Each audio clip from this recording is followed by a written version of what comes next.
වේලාව සවස 6යි. මේ ශ්‍රී ලංකා ගුවන් විදුලි සංස්ථාවයි. මෙන්න ප්‍රවෘත්ති. සංස්කරණය අංජනා ලියනරච්චි, ප්‍රකාශය ඩිලාන් සමීර කොඩිකාර. දිවයින පුරා පාසල්වල සියලු ශ්‍රේණි මාර්තු මාස 15 වනදා විවෘත කෙරේ. තවත් කොරෝනා මර්ධන එන්නත් 3ක් මෙරටට ගෙන්වීමට අවශ්‍ය සායනික වාර්තා කඩිනමින්. කොරෝනා ආසාදනයේ වී සුවය ලැබූ තවත් 591 දෙනෙක් පිටව යති. ශ්‍රී ලංකා ක්‍රිකට් ආයතනය හෙට කෝප් කමිටුව හමුවට. යුරෝපයේ කොරෝනා ආසාදනයේ වූ වයස්ගතම කාන්තාව සුවය ලබයි. දැනට ආරම්භ කර නොමැති සියලු පාසල් මාර්තු මාස 15 වනදා ආරම්භ කරන බව මහාචාර්ය ජී.එල්. පීරිස් අමාත්‍යවරයා පවසයි. බස්නාහිර පළාතේ දැනට ආරම්භ කර නොමැති සියලු පාසල් ඒ අනුව මාර්තු මාසයේදී ආරම්භ කෙරේ. බස්නාහිර පළාතේ පාසල් පෙබරවාරි 15 වනදා යලි විවෘත කිරීමට ගත් තීරණය ඒ අනුව අවලංගු කර ඇත. කොළඹ දිස්ත්‍රික්කයේ පාසල් 492න් 412ක් යලි විවෘත කිරීමේ කිසිදු ගැටලුවක් නොමැති බවට දිස්ත්‍රික් සංවර්ධන කමිටුව නිර්දේශ කර ඇත. ගම්පහ දිස්ත්‍රික්කයේ පාසල් 589 සහ කළුතර දිස්ත්‍රික්කයේ පාසල් 442 යලි විවෘත කිරීමටද නිර්දේශ කර තිබේ. කොරෝනා මර්ධනය සඳහා නව එන්නත් 3ක් මෙරටට ලබා ගැනීමට අවශ්‍ය සායනික වාර්තා අපේක්ෂා කරන බව මහාචාර්ය චන්න ජයසුමන රාජ්‍යාමාත්‍යවරයා පවසයි. සෞඛ්‍ය අමාත්‍යාංශ ශ්‍රවණාගාරයේ අද පෙරවරුවේ පැවති උත්සවයකදී ඔහු මෙම අදහස් පළ කළේය. සායනික වාර්තා ලැබීමෙන් පසු අපගේ රටට ගැලපෙන්නේ නම් පමණක් මෙම එන්නත් ඉල්ලුම් කිරීමට පියවර ගැනේ. විවිධ එන්නත්වලට අදාළ අයදුම්පත් ලැබුණද ලැබුණු සැනින් ඒවා මෙරටට ගෙන්වීමට තීන්දුව తీරන නොගන්නා බවද රාජ්‍ය අමාත්‍යවරයා අවධාරණය කරයි. මේ වන විට ශ්‍රී ලංකාවෙන් වාර්තා වන සමස්ත කොරෝනා ආසාදිතයන්ගේ සංඛ්‍යාව 71211කි. සුවය ලබා ඇති සංඛ්‍යාව 65644ක් බව වසංගත රෝග විද්‍යාංශය නිවේදනය කරයි. ඒ අනුව අද දිනේදී කොරෝනා ආසාදිතයන් 591 දෙනෙකු සුවය ලබා පිටත්ව ගොස් තිබේ. මරණ 370ක් ශ්‍රී ලංකාවෙන් වාර්තා වේ. වෛද්‍ය අධීක්ෂණය යටතේ ප්‍රතිකාර ලබන සංඛ්‍යාව 5197කි. ඊයේ දිනේදී දිස්ත්‍රික්ක 23කින් කොරෝනා ආසාදිතයන් වාර්තා විය. කොළඹ සහ ගම්පහ දිස්ත්‍රික්කවල දෛනික ආසාදිතයන්ගේ වැඩිවීමක් ඊයේ දිනේදී වාර්තා වූ බව වසංගත රෝග විද්‍යාංශය නිවේදනය කරයි. මහනුවරින් ඊයේ වාර්තා වූ දෛනික ආසාදිතයන්ගේ සංඛ්‍යාව 100 ඉක්මවා තිබේ. ලෝකයේ සමස්ත කොරෝනා ආසාදිතයන්ගේ සංඛ්‍යාව 10,74,26,563කි. ඇමරිකාවෙන් කොරෝනා ආසාදිතයන් 2,77,99,946 දෙනෙකු වාර්තා වේ. ඉන්දියාවෙන් කොරෝනා ආසාදිතයන් 1,58,58,300 දෙනෙකුද, බ්‍රසීලෙන් කොරෝනා ආසාදිතයන් 96,02,34 දෙනෙකුද, රුසියාවෙන් ආසාදිතයන් 39,98,216 දෙනෙකුද වාර්තා වේ. බ්‍රිතාන්‍යයෙන් වාර්තා වන කොරෝනා ආසාදිතයන්ගේ සංඛ්‍යාව 39,72,148කි. සමස්ත කොරෝනා මරණ සංඛ්‍යාව 23,51,528කි. ඇමරිකාවෙන් වාර්තා වන කොරෝනා මරණ සංඛ්‍යාව 4,79,772කි. බ්‍රසීලෙන් කොරෝනා මරණ 2,33,588ක් වාර්තා වේ. මෙක්සිකෝවෙන් වාර්තා වන කොරෝනා මරණ සංඛ්‍යාව 1,68,432කි. ඉන්දියාවෙන් කොරෝනා මරණ 1,55,280ක්ද, බ්‍රිතාන්‍යයෙන් කොරෝනා මරණ 1,13,850ක්ද වාර්තා වේ. ලෝකයේ කොරෝනා ආසාදනයේ වී සුවය ලැබූ මුළු සංඛ්‍යාව 7,68,957කි. ඇමරිකාවෙන් කොරෝනා ආසාදනයේ වී සුවය ලැබූ 1,76,39,217 දෙනෙකු පිළිබඳ තොරතුරු වාර්තා වේ. ඉන්දියාවෙන් වාර්තා වන කොරෝනා ආසාදනයේ වී සුවය ලැබූ මුළු සංඛ්‍යාව 1,05,59,604කි. බ්‍රසීලෙන් සුවය ලැබූ 85,23,460 දෙනෙකු පිළිබඳ තොරතුරු වාර්තාවේ. මේ ප්‍රවෘත්ති ශ්‍රී ලංකා ගුවන් විදුලි සංස්ථාවෙන්. මහජන බැංකුව හඳුන්වා දෙන පරිණත විශ්‍රාම ණය විවිධ වුවමනාවන් සඳහා වැඩිහිටියන් වෙත පිදෙන ණය පහසුකමක්.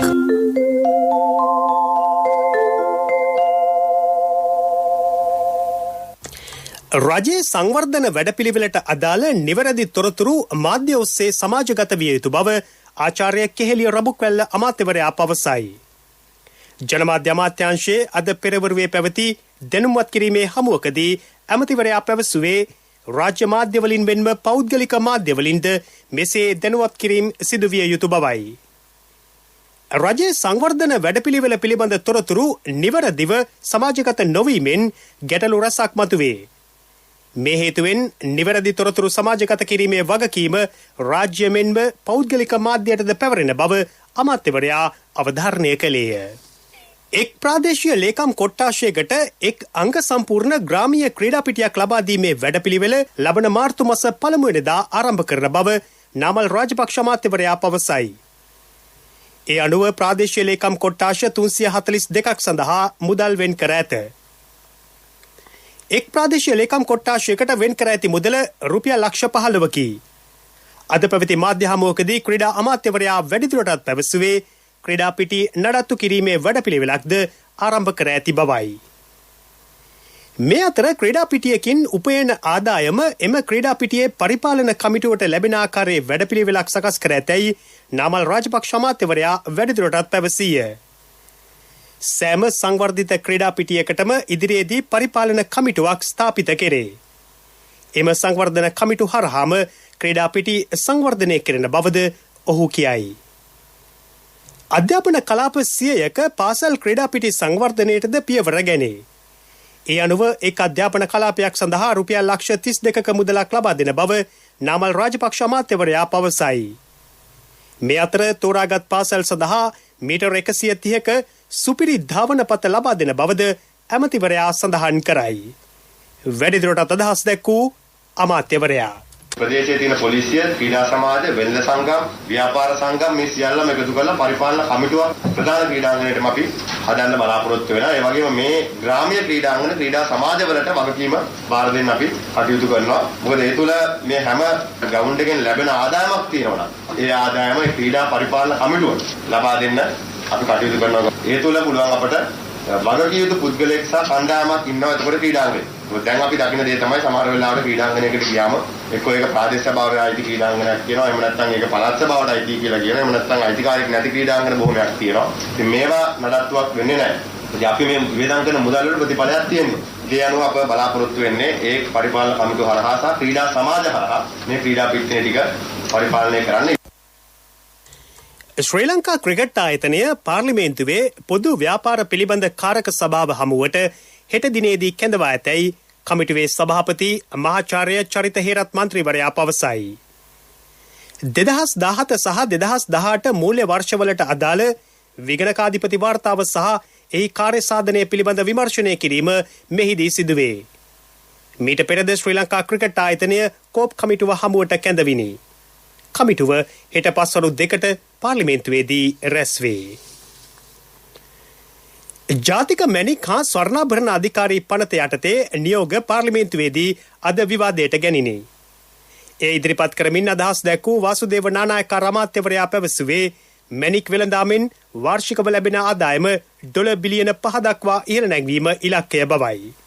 වැඩිදුරටත් අදහස් දැක්වූ අමාත්‍යවරයා මාස 15ක් ඇතුළත අවසන් කළා මේ ජාත්‍යන්තර මැණික් මධ්‍යස්ථානය විවෘත කිරීමට බලාපොරොත්තුවක් තිබෙනවා. අපි අලුත් පියවර කීපයක් අරන් තියෙනවා. ඒ තමයි බලපත්‍ර ලබා දීම බොහොම සරල ක්‍රියාදාමයක් බවට අපි හරවලා තියෙනවා. ඒ සියලු දේවල් එක තැනකින් කරගෙන අවසන් කරන්නටත් පුළුවන්කමක් ඇති වෙන විදිහට ඒ ක්‍රියාදාමය එකිනෙකට සම්බන්ධ කරලා තියෙනවා. සති 3ක් ඇතුළත මැණික් බලපත්‍රයක් නිකුත් කිරීමට පුළුවන් විදිහට මේ වැඩ පිළිවෙල සංවිධානගත කරලා තිබෙනවා.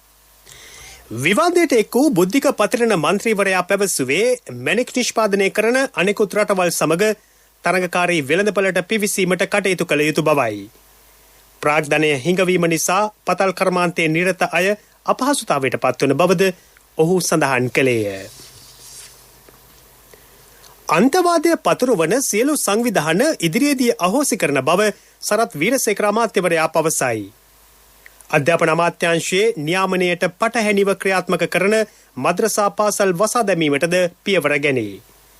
ජාතික ගුවන්විදුලියට වැඩිදුරටත් අදහස් දැක්වූ අමාත්‍යවරයා ආරක්ෂාව කියන එක අපිට තනියෙන් කරන්න පුළුවන් දෙයක් නෙමෙයි. ඒක ජනතාවත් සහභාගී වෙන්න ඕනේ. දැන් බලන්න පසුගිය දෙසැම්බර් මාස 20 ඉඳන් සුධර්මිකා පසුගිය සුමාන වෙනකම් මම මහපාරේ කහයිර මත සහ මහපාරේ රියන්ට වලින් 115 දෙනෙක් මිය ගිහිල්ලා 180ක් පූර්ණ ආබාධිත සත්වයට පත් වෙලා තියෙනවා. ඇයි මාර්ග නීති කඩ කරලා. ඒ කියන්නේ අපේ රටේ බොහෝ අයට විනයක් නැහැ. ඒකයි මම අර යෝජනා කළේ පාර්ලිමේන්තුවේ. ඒක අවුරුදු 18න් පස්සේ මාස 3-4ක් දෙන්න මේ ළමයින්ට යම්කිසි පුහුණුවක්. හමුදා පුහුණුවක් කියලා කියන්නේ මිලිටරි කාර්යක්‍රම එක නෙමෙයි. මේ වගේ විශාල පුහුණු කරන්න පුළුවන් පාසුකම් තියෙන්නේ හමුදා කඳුරවල. ඒතකොට හමුදා කඳුරක් ඇතුලේ පුහුණුව කරනකොට යම්කිසි විනයක් ඇති වෙනවානේ. ඔහුට පුළුවන් නම් නීතිය ගැන කියලා දෙන්න. මත්තුදුර කියලා මොකද්ද? අන්තික රටේ නායකත්වය, රටේ පිහිටීම, අපේ රටේ තියෙන සම්පත් මොනවාද? අපේ රටේ තියෙන වටිනාකම් මොකද්ද? අපේ රට ආරක්ෂා කරන මුතුන් මිත්තු මොනතරම් දිවිපදුවද? මෙන්න පෞරුෂත්වය නම් වන්න නායකත්වයේ ඉතින් ඒකට ජනතාවගේ සහාය දෙන්න කියලා තමයි මම කියන්නේ.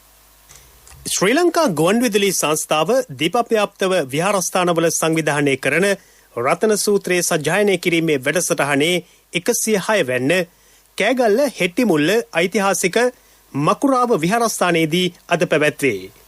ඒ පිළිබඳව අදහස් දක්වන විහාරාධිකාරී පූජ්‍ය ගජනායකගම සුබෝධ ස්වාමින් වහන්සේ ගුවන්විදුලි සංස්ථාව විසින් සජීවී විකාශනය කරන ලබන 106 වන රතන සූත්‍ර දේශනාව අද දවසේ කෑගල්ල හෙට්ටිමුල්ල ඓතිහාසික මාකුරාව රජමහා විහාරස්ථානයේ ඉඳගෙන සජීවී විකාශනය වෙනවා. රටවාසී සියලු දෙනාටමත් ලෝකවාසී ජනතාව හැම දිනාටමත් නිරෝගී සම්පන්නිය ප්‍රාර්ථනා කරගෙන තථාගත බුදුරජාණන් වහන්සේ විශාලා මහනුවර ඇති වුණු තුන්බිය දුරු කර ගැනීම සඳහා දේශනා ක්‍රාන්තිය යෙදුණු මේ උතුම් රතන සූත්‍ර දේශනාව ශ්‍රද්ධාවෙන් ශ්‍රවණය කිරීම තුළින් හැම දිනාටම පුළුවන්කමක් තියෙනවා නිරෝගී සම්පන්නිය නගා කරගන්න. රටට සෞභාග්‍ය සම්පත්තිය උදා කරගන්න. අපි ආශිර්වාද කරමින් දේශනා කරන ලබන මහානුභාව සම්පන්න රතන සූත්‍ර දේශනාව අද දවසේ හවස 6:30ට ගුවන්විදුලිය තුලින් සජීවී විකාශනය කරනවා. ඔබ හැම දිනාටම මෙත් සිතින් ආරාධනා කරනවා මේ උතුම් රතන සූත්‍ර දේශනාව ශ්‍රවණය කරන්න කියලා. ඔබ හැම දිනාටම තුනුරුවනේ ආශිර්වාදයෙන් නිරෝගී සම්පත්තිය ලැබේවා කියලා ප්‍රාර්ථනා කර සිටිනවා. හැම දිනාටම තෙරුවන් සරණයි. රතන සූත්‍ර සජ්ජායනය පස්වරු 6:30 සිට ශ්‍රී ලංකා ගුවන්විදුලි සංස්ථාවේ වෙළඳ සේවය, සිටි FM සේවය සහ සියලුම ප්‍රාදේශීය සේවා ඔස්සේ විසිරුවා හැරේ. මිළඟට ප්‍රමුඛ පුවත. මහජන බැංකුව හඳුන්වා දෙන පරිණත විශ්‍රාම ණය විවිධ උවමනාවන් සඳහා වැඩිහිටියන් වෙත පිදෙන ණය පහසුකමක්. මෙච්චර අඩු පොලියකට අපේම දරුවෝ වගේ අපට සැලකිල්ල. ප්‍රමුඛතම පුවත ඔබ වෙත ගෙනෙන්නේ සිද්ධාලේප ලක්වියාව. කොරෝනා ආසාදනය වී මිය යන පුද්ගලයන්ගේ මෘතදේහ භූමදානයට ඉඩ ලබා දෙන බව අග්‍රාමාත්‍ය මහින්ද රාජපක්ෂ මහතා පවසයි. පාර්ලිමේන්තුවේදී SM මරික්කාර් මන්ත්‍රීවරයා නැගූ ප්‍රශ්නයකට පිළිතුරු දෙමින් අග්‍රාමාත්‍යවරයා මෙම අදහස් පළ කළේය. එහිදී SM මරික්කාර් මන්ත්‍රීවරයා පැවසුවේ ජලයෙන් කොරෝනා බෝ නොවන බවට සුදර්ශනී ප්‍රනාන්දුපුල්ලේ රාජ්‍ය අමාත්‍යවරිය තහවුරු කර ඇති බවයි. ජලයෙන් කොරෝනා ව්‍යාප්ත නොවන්නේ නම් භූමදානය සඳහා අවසර ලබා දීමේ ගැටලුවක් නැතැයි මරික්කාර් මන්ත්‍රීවරයා පාර්ලිමේන්තුවේදී සඳහන් කළේය. ප්‍රමුඛතම පුවත ඔබ වෙත ගෙන ආවේ සිද්ධාලේප ලක්වියාව. ශක්ති හඬ අවධානය පිණිසයි. ශ්‍රී ලංකාවේ කාලගුණික වෙනස්කම් හේතුවෙන් මහජනතාවට සිදුවන බලපෑම් අවම කිරීමට යුරෝපා සංගමයෙන් උපරිම සහයෝගය ලැබී තිබේ. මීට අදාළ විශේෂ සාකච්ඡාවක් පරිසර අමාත්‍යාංශයේ ලේකම් විශේෂඥ වෛද්‍ය අනිල් ජාසිංහ මහතාගේ ප්‍රධානත්වයෙන් පැවැත්වින. මෙරට වියලි කලාපයේ ජනතාව ගොවිතැනට අවශ්‍ය ජලය හිඟවීම නිසා ගැටලු රැසකට මුහුණ පා සිටිති. ඒ සඳහා යුරෝපාකරය භාවිතා කරන නව තාක්ෂණික කෘෂිකර්මාන්ත ක්‍රමවේද ඉදිරියේදී මෙරටට හඳුන්වා දෙන බව යුරෝපා සංගමේ ශ්‍රී ලංකාව පිළිබඳ නියෝජිත කණ්ඩායමේ තානාපති ඩෙනිස් චයිබි මහතා පවසයි. ලෝක ප්‍රවෘත්ති අනුග්‍රහය People's Leasing ලීසින් විප්ලවයට ඔබත් එක්වන්න. කිසි දින නොලැබෙන අසම සම ලීසින් වාරික සමගින් අවම පොලියකට විස්තර දැනගන්න ළඟම People's Leasing ශාඛාවකට පිවිසෙන්න. නැත්නම් කතා කරන්න 0112 206 People's Leasing විශ්වාසයේ ප්‍රමුඛයා. කොරෝනා ආසාදනයේ වූ යුරෝපයේ වයස්ගතම කාන්තාව සුවය ලැබූ බව විදෙස් පුවත් වාර්තා කරයි. වයස අවුරුදු 117ක් වන ප්‍රංශයේ ජීවත් වන ලුසිලේ රැන්ඩන් නැමැති මෙම වයස්ගත කාන්තාව 1904 වසරේදී උපත ලැබුවෙකි. මාධ්‍යයට අදහස් දක්වමින් ඇය පැවසුවේ තමාට රෝගය ආසාදනය වුවද කිසිදු රෝග ලක්ෂණයක් මතු නොවූ බවයි. ඇය මේ වන විට සම්පූර්ණ සුවයෙන් පසුවන බව ප්‍රංශ සෞඛ්‍ය අංශය පවසයි. මියන්මාරයේ හමුදා පාලනයට එරෙහි උද්ඝෝෂණ තවදුරටත් උත්සන්න වෙයි. උද්ඝෝෂණවලට සහභාගී වූ එක් කාන්තාවක් හමුදා පාලන ක්‍රියාන්විතය එල්ල කළ වෙඩි ප්‍රහාරයකින් මිය ගියාය. ඒ සමගම උද්ඝෝෂකයෝ කලහරකාරීව රාජ්‍ය දේපළවලට හානි කළහ. ඉන් තවත් විශාල පිරිසකට තුවාල සිදු වූ ඇතැයි වාර්තා වේ. හිටපු මියන්මාර නායිකා අවුන් සාන් සුකී මහත්මියගේ පෞද්ගලික සහ රාජකාරී ස්ථානවලට පැමිණි හමුදා පාලන නායකින් ඇගේ සියලු තොරතුරු සහ උපකරණ පරීක්ෂාවට ලක් කර ඇතැයි වාර්තා වේ. People's Leasing ලීසින් විප්ලවයට ඔබත් එක්වන්න. කිසි දින නොලැබෙන අසම සම ලීසින් වාරික සමගින් අවම පොලියකට විස්තර දැනගන්න ළඟම People's Leasing ශාඛාවකට පිවිසෙන්න. නැත්නම් කතා කරන්න 0112 206 People's Leasing විශ්වාසයේ ප්‍රමුඛයා. පිරසර සංවර්ධනයක පුවත් සම්පින්ඩනය සංවර්ධන පුවත්.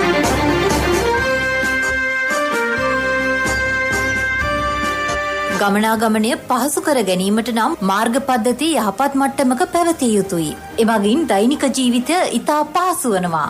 සෞභාග්‍ය දැක්ම ජාතික ප්‍රතිපත්තිය යටතේ මහා මාර්ග ඉදිකිරීමට විශාල ඉඩක් වෙන් කර තිබෙනවා. මෙරට අධිවේගී මාර්ග පද්ධතියේ සංවර්ධන කටයුතු පිළිබඳව මහා මාර්ග අමාත්‍යාංශයේ ලේකම් RWR පේමසිරි මහතා දැක්වූයේ මෙවන් අදහසක්. දැනට මධ්‍යම අධිවේගී මාර්ගයේ කඩවත සිට නීරිගම දක්වා කොටසේ වැඩ කටයුතු දැන් කරගෙන යමින් තියෙනවා.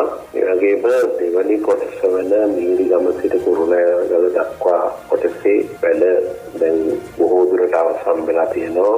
මාර්තු මාසයේ අවසාන වෙන විදිහට අපිට මේ මාර්ගය විවෘත කිරීමට හැකියාවක් තියෙනවා. ඊළඟට මධ්‍යම අධිවේගී මාර්ගයේ දෙවැනි කොටස පොතුහැර සිට ගලගෙදර දක්වා කොටසේ දැනට මුල් කොටසේ වැඩ ආරම්භ කරගෙන දැන් කරගෙන යමින් තියෙනවා. ඒ වගේම මධ්‍යම අධිවේගී මාර්ගයේ 4 වෙනි කොටසේ වැඩ කුරුණෑගල සිට දඹුල්ල දක්වා කොටසේ වැඩ කුපණින් ආරම්භ කිරීමට සැලසුම් කරලා තියෙනවා. රුවන්පුර අධිවේගී මාර්ගයේ කහතොළුව සිට ඉංගිරිය දක්වා කොටසේ දැනට කොන්ත්‍රාත්කරුවන් තෝරා ගැනීමේ කටයුතු කරමින් තියෙන්නේ. එහි වැඩ කටයුතුත් අපි ලබන මාසයේදී ආරම්භ කිරීමට බලාපොරොත්තු වෙනවා. ඒ වගේම දැනට අපි සැලසුම් කරලා තියෙනවා අතුරුගිරිය සිට කැලණිය නව පාලම දක්වා කුළුණු මතින් ඉදිවෙන අධිවේගී මාර්ගය පැනවීම සඳහා ඒ සඳහා දැනට මේ ප්‍රසම්පාදන කටයුතු සිදු කරමින් පවතින්නේ. කැලණි පාලමේ සිට කොළඹ කොටුව දක්වා කුළුණු මතින් දිවෙන වරාය පිවිසුම් මාර්ගයේ වැඩ කටයුතු දැන්ට කරගෙන යමින් තියෙනවා. ඒ බලාපොරොත්තු වෙනවා 2023 වර්ෂයේදී අවසන් කිරීමට. රුවන්පුර අධිවේගී මාර්ගයේ ඉංගිරිය සිට රත්නපුර හරහා පැල්බඩුල්ල දක්වා වන කොටසේ සත්‍යතා අධ්‍යයනයක් දැන්ට සිදු කරමින් පවතිනවා. එහි වැඩ කටයුතු ඉක්මනින් ආරම්භ කිරීමට බලාපොරොත්තු වෙනවා. ක්‍රීඩා පුවත්. දේශීය ජනක්‍රීඩා පමණක් උපයෝගී කර ගනිමින් එළඹෙන සිංහල දෙමළ නව වසරේදී අවුරුදු උළෙල සංවිධානය කරන බව නාමල් රාජපක්ෂ අමාත්‍යවරයා පවසයි. මෙසේ දේශීය ජනක්‍රීඩා පමණක් ආශ්‍රිතව නව වසරක අලුත් අවුරුදු උත්සව සංවිධානය කරන්නේ මෙරට ඉතිහාසයේ පළමු වරටයි. එළඹෙන නව වසරේදී දිස්ත්‍රික්ක 25කම මැරතන් තරඟ 25ක් පැවැත්වීමට කටයුතු යොදා ඇත. කිලෝමීටර් 10ක කෙටි මැරතන් තරඟ මේ යටතේ පැවැත්වේ. මේ අතර ලබන සිකුරාදා සිට ෆුට්බෝල් ෆ්‍රයිඩේ නමින් නව වැඩසටහනක් ආරම්භ කරන බවද ඇමතිවරයා කියයි. අද පැවති මාධ්‍ය හමුවකදී ඇමතිවරයා පැවසුවේ පාපන්දු ක්‍රීඩාව ප්‍රචලිත කිරීමේ අරමුණින් කොළඹ ආශ්‍රිතව මෙම වැඩසටහන් ආරම්භ කරන බවයි.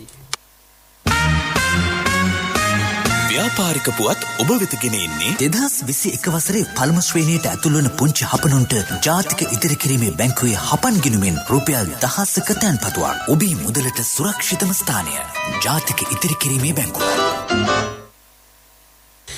සුරක්ෂිත විදේශ රැකියා ක්‍රමවේදයක් සකස් කිරීමට අවබෝධතා ගිවිසුමක් අත්සන් තැබේ. ගිවිසුම අත්සන් තැබීම ඊයේ සිදුවිය. ප්‍රියංකර ජයරත්න රාජ්‍ය අමාත්‍යවරයා සහ විශේෂඥ වෛද්‍ය සීතා අරඹේපොළ රාජ්‍ය අමාත්‍යවරිය එම අවබෝධතා ගිවිසුම අත්සන් කළහ. නිපුණතා සහිත විදේශ රැකියා බලකායක් බිහි කිරීම මෙම ගිවිසුමේ අරමුණයි. රැකියා ශේෂ්ත්‍රයට අනුකූලව පුහුණු ශ්‍රමිකයන් සකස් කිරීම මෙමගින් සිදුවෙයි.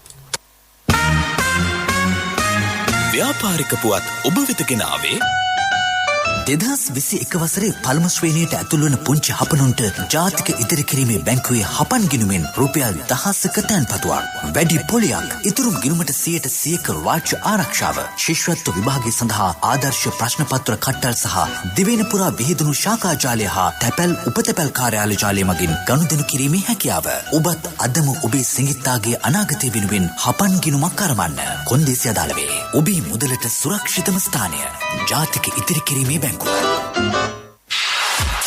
ආර්ථික පුවත් ආවරණය යුතුයකම් වගකීම් එක්ක සල්ලි ඉතුරු කරන්න ලේසි නෑ. ඔබේ ස්ථාවර තැන්පතට ආකර්ෂණීය පොලියක් හා ආරක්ෂාවක් දෙන්න අපි පොරොන්දු වෙන්නේ ඒකයි. LOLC Finance ස්ථාවර තැන්පතු ඉතිරිය උතුරන්න. 2001 දෙසැම්බර් 13 වෙනි දින නීතිගත කරන ලද LOLC Finance PLC ICRA Lanka limited වෙතින් SLA ස්ථාවර ශ්‍රේණිය ලබා ඇත. 2011 අංක 42 දරන මුදල් ව්‍යාපාර පනත යටතේ ශ්‍රී ලංකා මහා බැංකුවේ මුදල් මණ්ඩලය වෙතින් බලපත්‍රලාභී මුදල් සමාගමකි. පුහුණුව හා ඇගයීම් සංවර්ධනය පුළුල් කිරීමේ නව වැඩපිළිවෙලක් ආරම්භ කළ බව ඉස්ලෝන් ආයතනය කියයි. ජාතික ආධුනිකත්ව හා කාර්මික පුහුණු කිරීමේ අධිකාරිය සමග එක්ව ඊට අදාළ අවබෝධතා ගිවිසුම අත්සන් කර තිබේ. වෘත්තීමය ජලනල කාර්මික ශිල්පීන් 1000ක් වාර්ෂිකව බිහි කිරීම මෙහි අරමුණ බව ඉස්ලෝන් සමාගම පවසයි.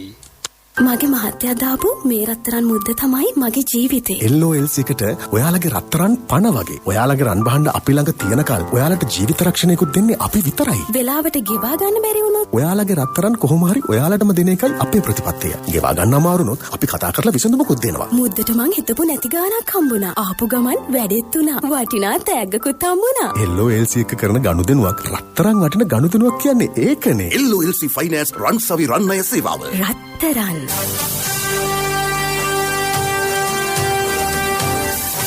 කාලගුණ වාර්තාව.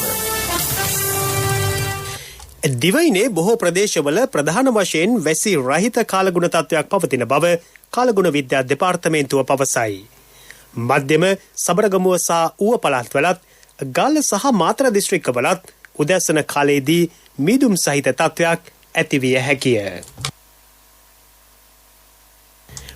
ප්‍රවෘත්ති අවසන් කිරීමට පෙර යලි සිරස්තල.